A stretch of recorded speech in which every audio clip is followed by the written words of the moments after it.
Yes, this is my top 10 B-movie moments. So the big thing, and this is my friend Patricia White. She'll be sitting in a few minutes. Right. So the hot thing right now on VH1 and MTV is they list everything. Hottest hotties, who has the hottest butt, who's got like the rockinest body, whatever. So who cares about that stuff? Okay, those are A-listers. I don't care about A-listers. This is top 10 best B-movie moments. And at number 10, we obviously have Rachelle Williams and Riley Morgan in Expendable, right? Yes. We took blood and booby touching to like a whole new level. You have to see this movie. It was brilliant. Brilliant writing, brilliant directing, and brilliant actresses.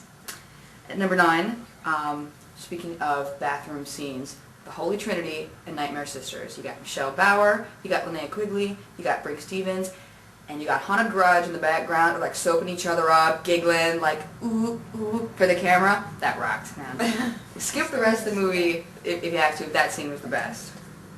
Number 8, Reform School Girls, Wendy O. Williams. She had a voice kind of like sandpaper and some funny hair so you couldn't really see her eyes. Damn, she had rock hard body, was a vegetarian, and was so crazy and over the top in that movie, you had to love her. Speaking about over the top, I have segues. You guys like my segues for this? Speaking of over the top, I was in love with this man for so long. I found out he doesn't like women, so I knew I had no shot. Stephen Jeffries in Fright Night. Woo!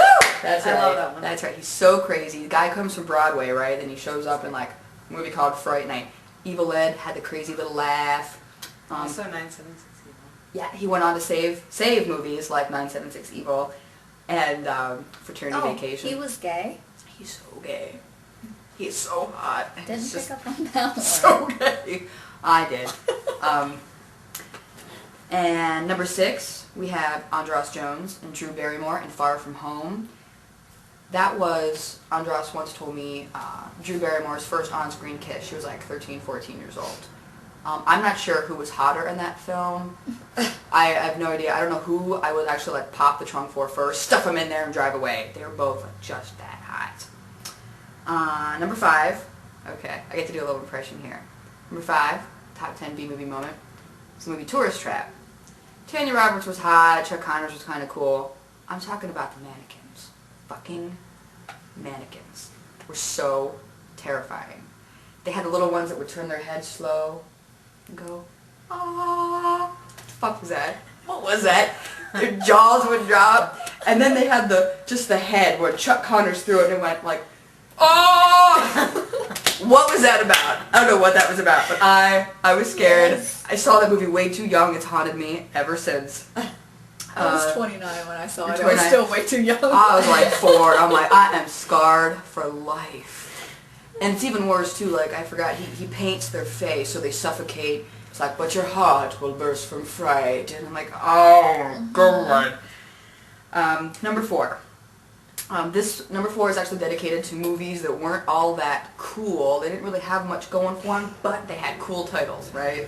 Like Assault of the Killer Bimbos, Slave Girls from Beyond Infinity, Surf Nazis Must Die, Hollywood Chainsaw Hookers. I mean, there's some cool moments in there, but nothing really all that memorable. But damn, I want to know who thought up those titles. How do I get that job? I want that job.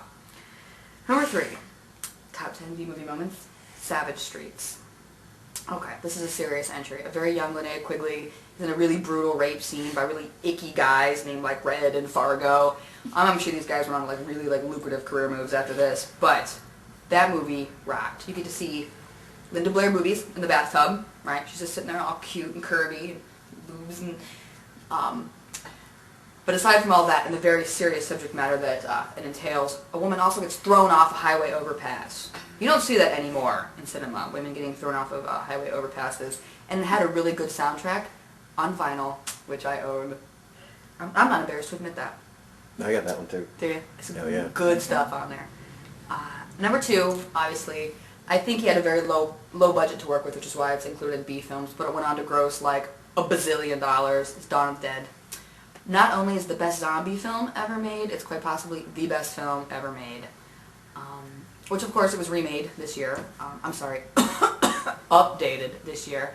Update was good for what it was, but in the original Dawn of the Dead in '78, everybody was good, right? Actors, actresses, directors, behind the scenes. And when I get to remake Dawn of the Dead in my own way, I'm going to be Scott Reiniger. I'm going to play Roger. My hat goes off to Scott Reiniger in that film. I get to play him next time. Number 1, top 10 B-movie moment of all time. You know what it is. You can feel it.